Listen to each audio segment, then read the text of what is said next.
Ito na yung aking finished product.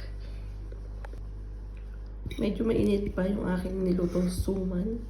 Tingnan natin kung luto na. Wow! Yes, luto na siya. At ito pa, muntik nang masunog ang aking suman.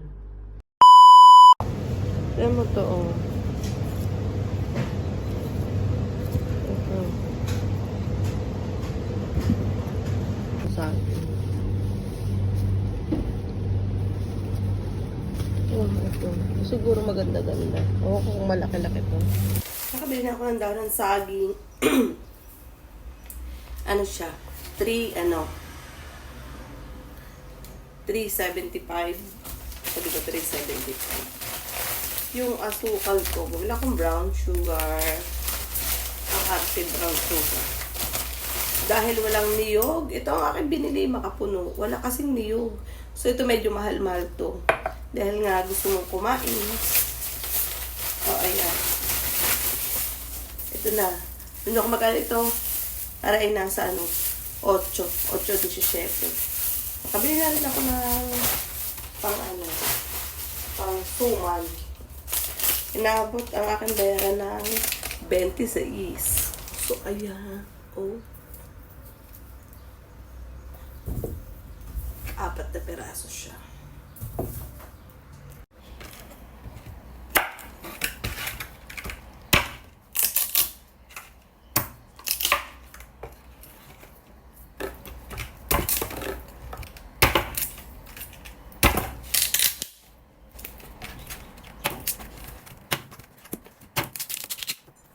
Sayang. Hindi natin. Yan ito. Okay.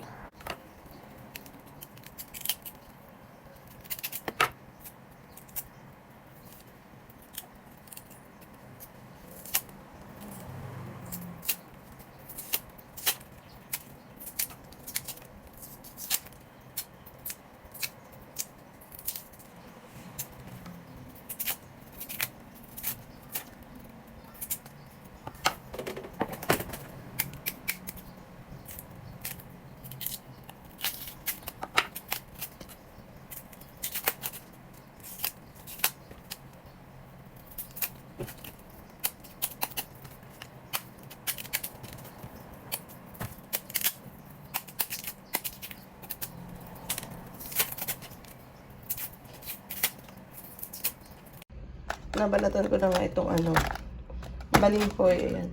Aray, hindi ko matanggal. Aray, hindi ko matanggal. So, ayan. Balat na.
Dahil walang nyog. Bingi. Bingi tawag mo sa akin eh. Lagyan natin itong makapuno.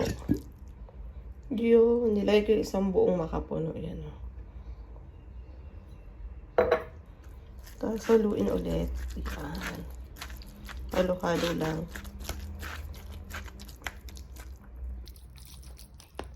Kapag ganito na, pwede mo na siyang isang tabi.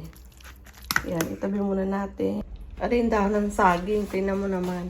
Napakaliliit.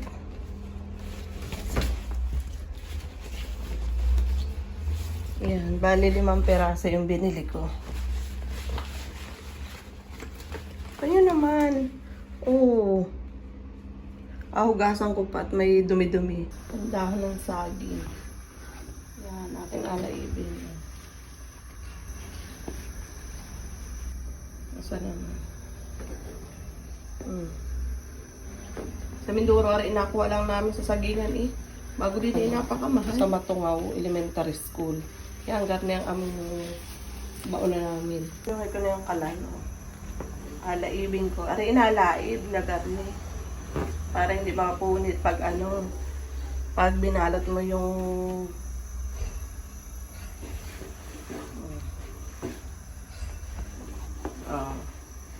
yan ang gayaan. So, yan yung aking dahon ng saging. Nipayo ko lang siya. Maliit. Maliit lang kasi gagawin ko. Para madami. Pwede natin ito dito. At pwede natin umpisihan. Ganyan lang siya. Siguro masarap ang palalapsan natin. Siguro masarap. Siyempre pag luto mo kailangan masarap. Biyong. Balot mo lang siya. Balot mo lang. Nagliliit ang dahon ng saging. Isip ko baka kuman pa. Yan, ganyan lang siya. Nagliliit pa ng dahon ng saging. Hindi siya tulad sa atin sa Pinas na tingnan nyo naman. Parang nakakatakot sumobra. Kasi baka mabutas ba? Bakit yung pag medyo napakapal? Kasi hindi ko na siya malulupit.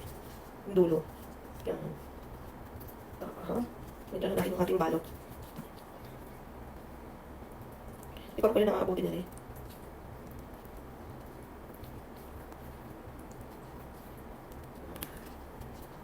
Kaya medyo nilalakihan ko. Yan. Diba?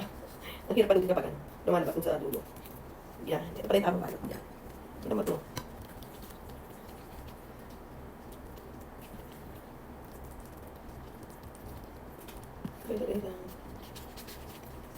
Yun. Yun. Ano natin na konti. Konti lang natin ito eh.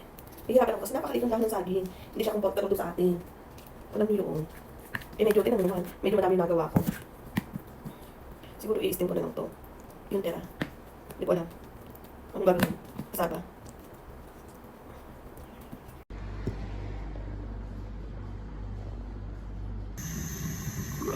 Makulo na siya. Pwede na kayong gumamit ng steamer, pero dahil wala kaming steamer, ang ginamit ko ay kaserola na may kaunting tubig. Kumukulo na. Ayan. Arin na yung aking suman. Diyos ko, muntik-muntik pa siyang masunog. Pero grabe guys, parang ang sarap niya. Tingnan nga natin. Ito na yung aking finished product. Medyo mainit pa yung aking nilutong suman. Tingnan natin kung luto na. Wow! Yes, luto na siya.